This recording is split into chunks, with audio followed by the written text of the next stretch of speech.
Hello and welcome to another episode of On the PL. I'm Alex. And I'm Carolina. And today we have a juicy episode for you. And today we're talking about Latino Excellency. Do you need to know Spanish to be Latino? Let's get into it. What did you do this weekend? I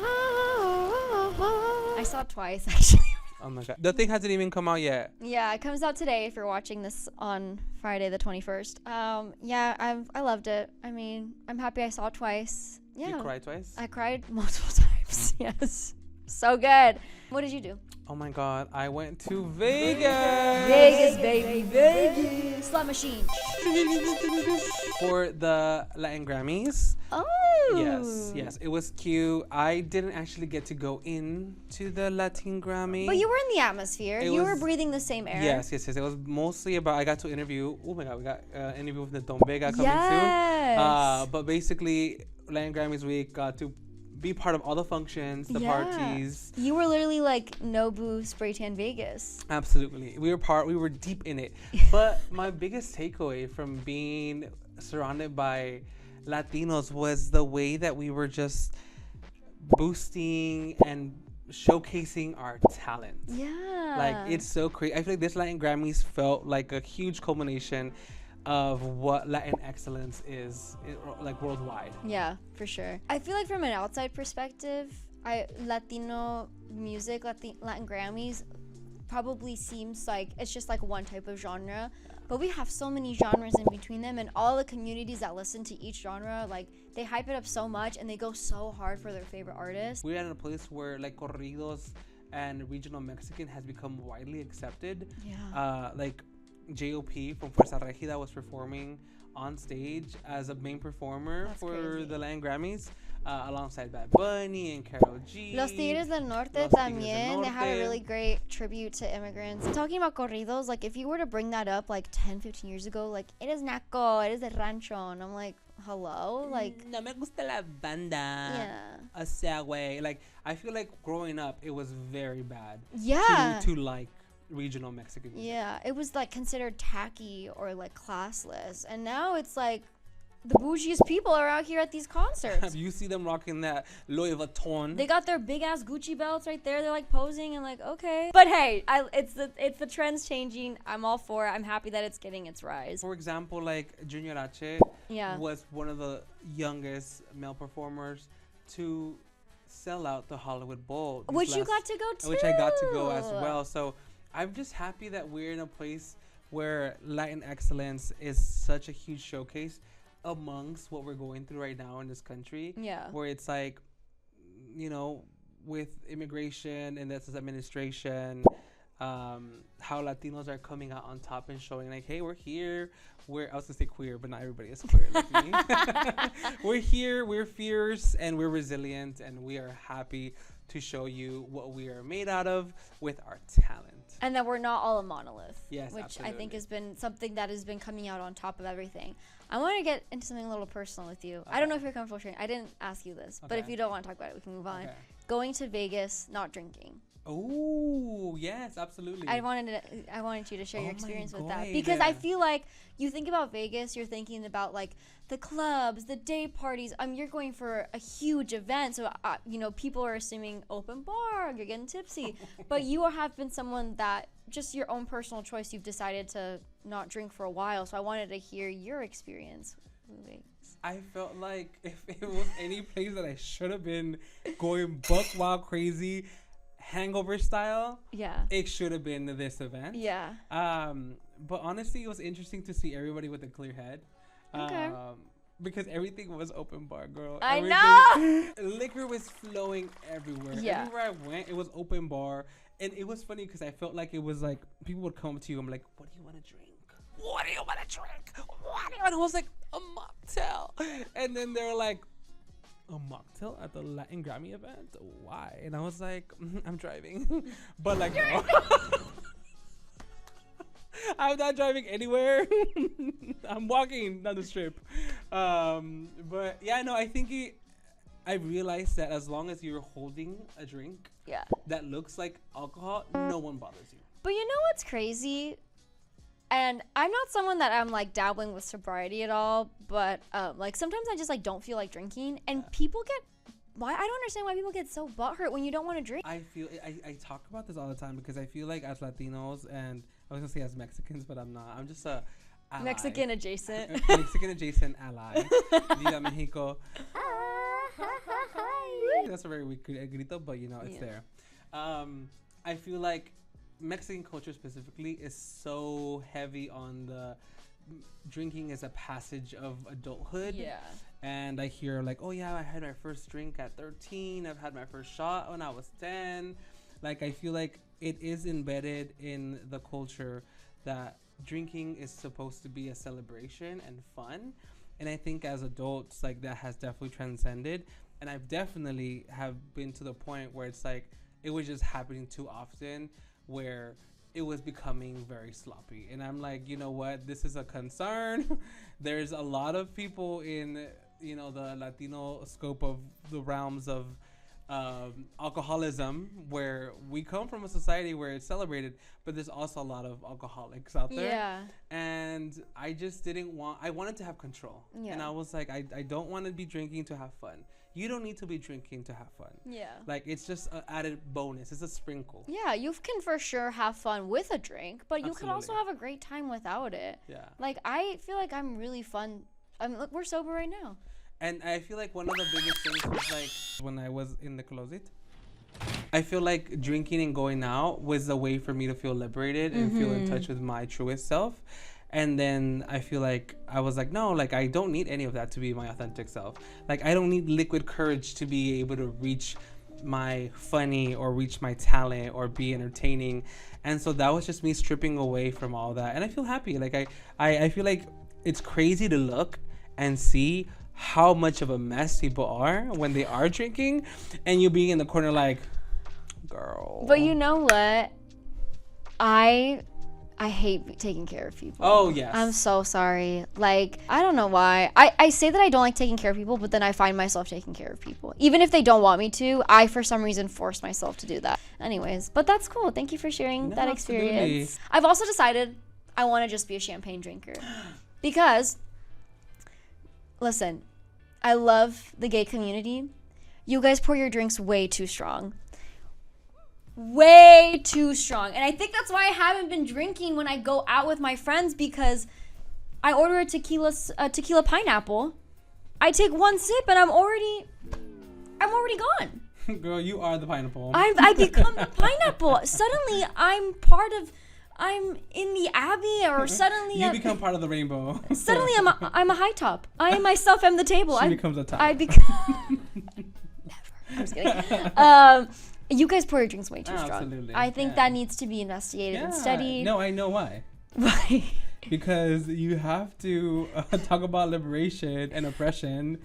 We don't have time for that. We just gotta live, and live means chug down a shit ton of alcohol so you can feel your most fabulous self. So I've decided that when I go to the gay bars, I drink a Sprite. Okay. Maybe I'll pregame with like an espresso martini, maybe some champagne or Chardonnay. Going back to Vegas, were people aware the Latin Grammys were going on? Okay, so I had an instance where we were in an elevator and the guy turns over and sees me and my boyfriend like dressed up in our suits, and he's like, "You guys are here for the Latin Grammys?" And I was like, and it was someone who was not Latino, of course. And we're like, "Yeah, absolutely, yeah, of course." We're Mr. and Mr. Latin Grammy. And you're Grammy, yeah. And I thought it was really cool because I was like, not him like sort of clocking us because you're like Latino.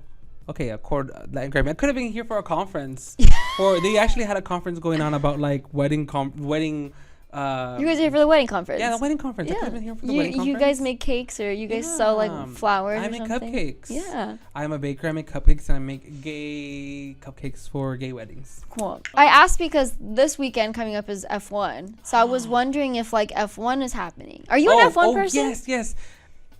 I'm more an FU person, not F1 person. No, okay, so I'm not into the rooms. I do like to go fast. Okay. But I don't partake in the knowledge of the NASCAR-ianas. Well, NASCAR and F1, not to be that person. Okay, they're not the same thing. They're not the thing. So I associate it with, and I'm so sorry, I really do not mean to offend people, but NASCAR is like America. and F1 is like elegant. Monaco on a yacht. I'm drinking some, Veuve Clicquot, some Dom Perignon 2003. Like also F1 has an accent, a European accent. F1 is to me European AF. I don't really know the background of F1. I've only recently started to get into it because my brother took my mom and me to an F1 race in Miami. Can I stop you right there? What is F? What does it mean? Formula. Oh. Formula One. And not the baby formula, but not the baby car formula, but the car formula. The engine, the oil formula.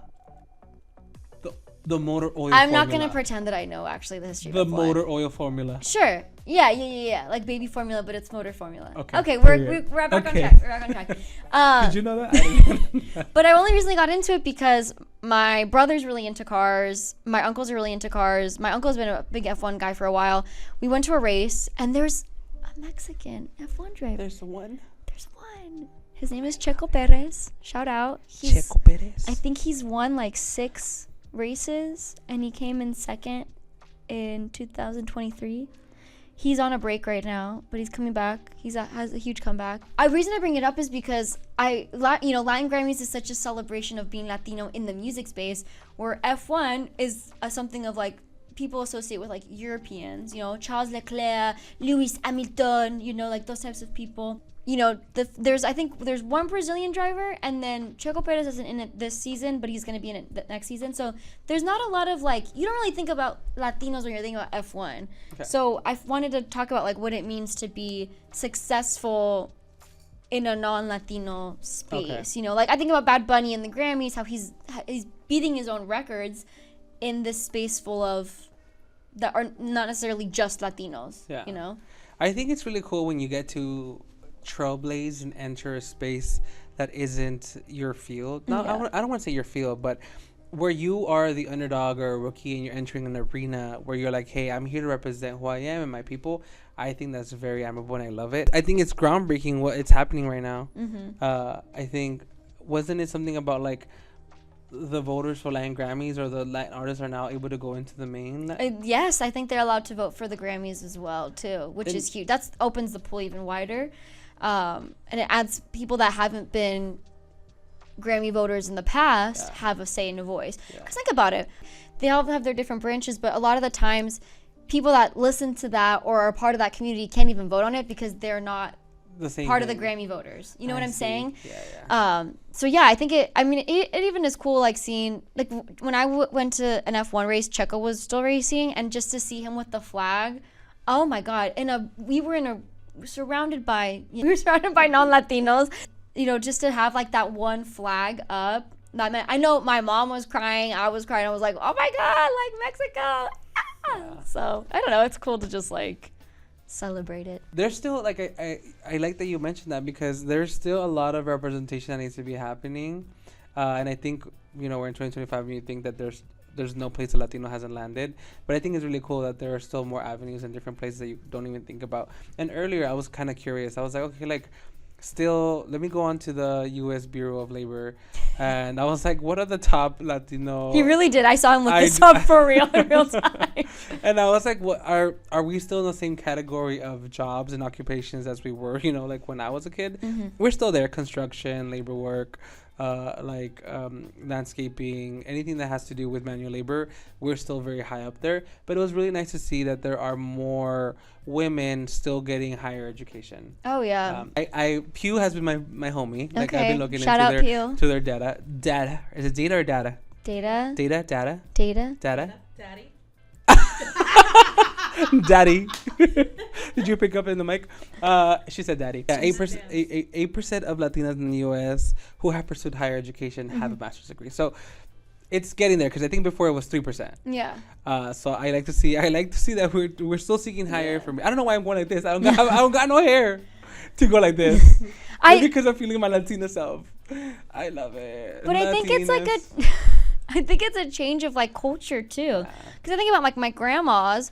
One of my grandma, I don't think she finished high school. The other one, I think, finished high school and like that was it. Like women literally could not go to school. Yeah. So that was also in Mexico. It wasn't in the United States. But I think it does also speak for the culture that women feel like they are deserving of pursuing something instead of just, getting married and having kids, which I don't want to knock people that have just done that, because that is a feat of itself. But I think there is sort of a feeling of, not to bring it back up, but like liberation to going and do some chasing after your dreams. Like, you know, anything can happen if you let it. Yeah, and I think just thinking about education and thinking about like language and ourselves. I was looking into the Pew research, so I was really interested to see like how many Latinos speak Spanish.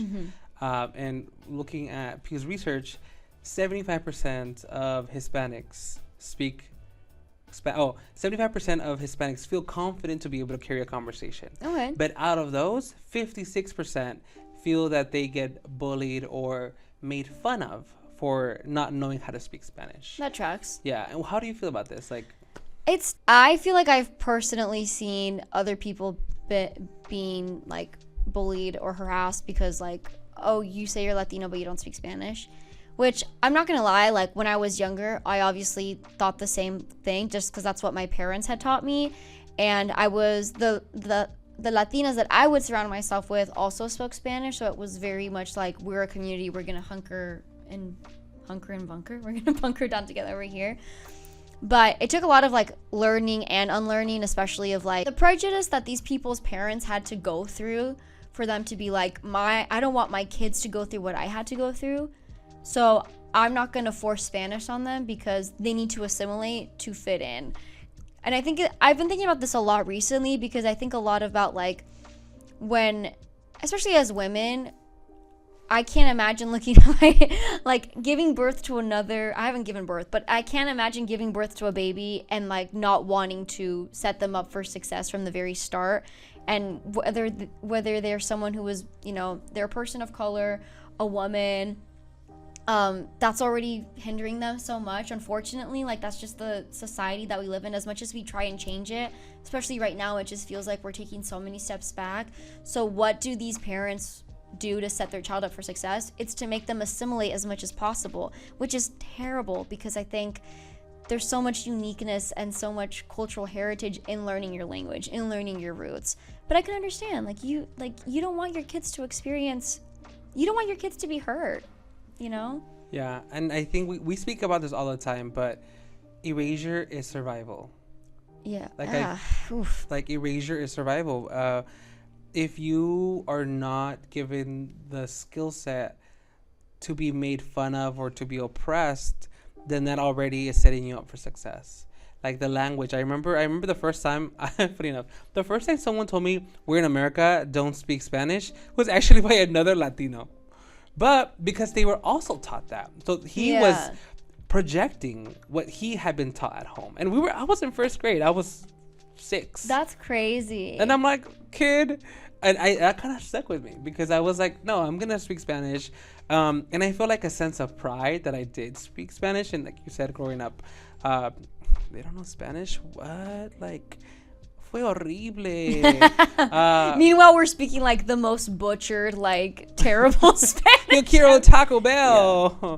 Maybe not that phrase, but which is okay. But because I feel like there's now a lot of people who are on a journey of connecting back to that part of their culture, and I feel like I hear a lot of my friends who don't speak Spanish but are Latino talking about like, oh, like I feel the most disconnected when I try to talk to my abuelita, and we can't communicate the same language.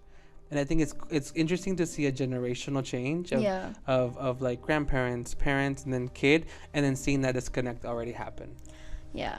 And it's not like these people, it's not like for a lack of trying on their part, because obviously like their parents wanted this for them, so they made it happen.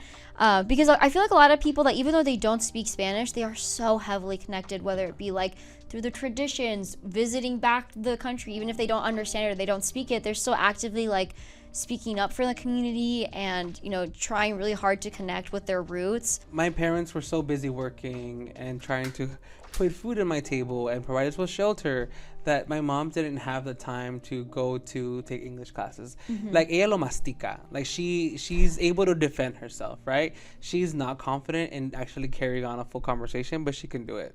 But I also feel like a lot of our Latino parents didn't pick up on the language. They make sure that we didn't speak Spanish, but also didn't take the time to learn English. And I feel like I have a lot of friends growing up, especially in LA, that they don't speak Spanish, but their parents don't speak English. Yeah. Oh my God, I can't say that I know people like that. I don't think. Yeah, like the parent would, the kid talks to them in English, and then the parent talks to them in Spanish. They understand each other. But I'm trying to think of like, how do they even know what those words mean if they don't? It's an interesting thing. It's a very interesting thing, and I feel like it's more common, and I feel like nobody really talks about this. No. There's people who don't speak each other's language, but still have to live together and survive together, and therefore find a way to communicate. And I think that's a lot of the part where we have a lot of no Sabo kids coming from, is because parquear. That word had to come from somewhere. I love that word. Me voy a parquear, la troca. What is your favorite other than that? My favorite no Sabo phrase? I like parquear is always going to be. Oh my God. Carpeta was funny. Yes. I remember the first time I went to a premiere in the red carpet, and I was telling my mom, oh, aquí estoy en la carpeta. Oh, no. Carpeta roja? Oh, sí. I was like, aquí estoy en la carpeta roja. And she's just like, what the heck? What the hell?